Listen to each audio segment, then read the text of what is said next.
На стартере подшипник зашумел. Двигатель Z30 Subaru Lancaster. Сейчас покажу, как шумит, заведу двигатель. А потом я этот подшипник буду менять.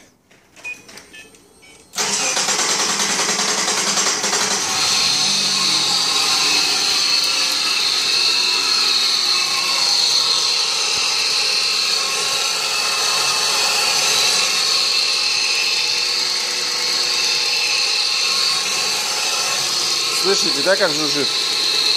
Сейчас я на паузу в телефоне видео поставлю, сниму ремень вот этот вот.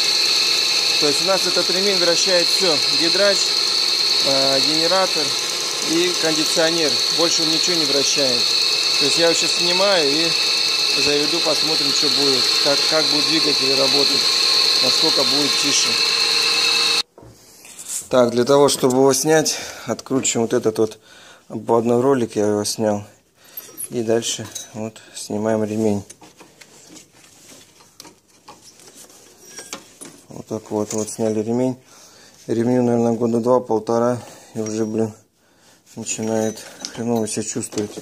Лопаться, по идее, бы его тоже менять, заказать. Чего они так быстро ломаются? Итак, вот я снял все. Ремень снял, да? Сейчас завожу двигатель и посмотрим. Вот вы слышите, как работает? Такого не должно быть. Сейчас посмотрим, что будет.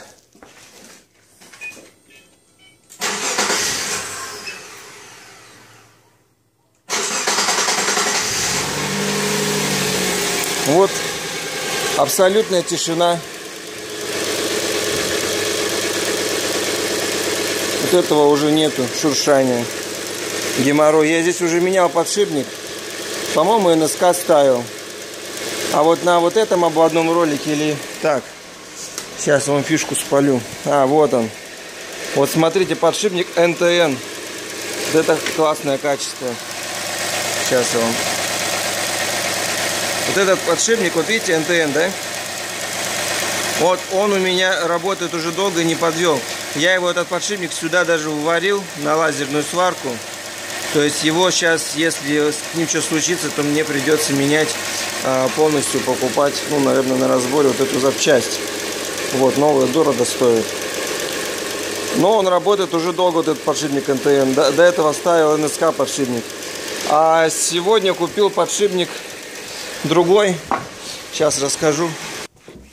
Сегодня купил подшипник другой фирмы. Я заказал НТН, но сказали ждать его очень долго.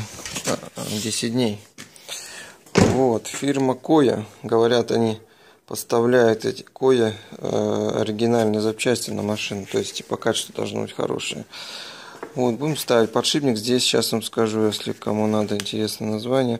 62032. Вот, 620-32. А размер у него 45, 12. И забыл. Забыл я размеры у него. 45, 12 и 18, что ли. Наверное, так, да. В общем, вот его название. 42032. Так что размер такой. Но вот сейчас поставлю в генератор вот этот подшипник. И, значит, посмотрим, насколько его хватит. Он точно такой же, как и этот. Так, вообще он называется 6303. Вот, а дальше там цифра двойка, не знаю, что это значит. Так он, а здесь 6203, не понял. Ну да, 6203. Ошибочка. Не так прочитал. 6203 подшипник. Вот. Он вот сюда вот четко вставать должен. Ладно, сейчас самый геморрой это с генератора тут подшипник достать. Помню, я его тогда доставал. Геморрой еще тот был. То есть сейчас генератор снимаю, дальше его раскручиваю, тут вот болты на 8, эти, под ключ на 8, располовинчиваем генератор, специальный съемник есть, чтобы снять вот эту штуку, дальше тут все разбираем. В общем, здесь без съемников и хитрого инструмента не обойтись, и возможно даже вдвоем придется все это делать. Всем пока. Подписывайтесь на канал. Машина вот этой владею уже, наверное, 4-й год. Subaru Lancaster. Отличный аппарат. Мощная движка. 220 лошадей. Стоит газовое оборудование. Вот эти форсунки. В общем, хавает по деньгам меньше, чем, скажем, 1,5 Жигуль, да? Вот. Все, всем пока.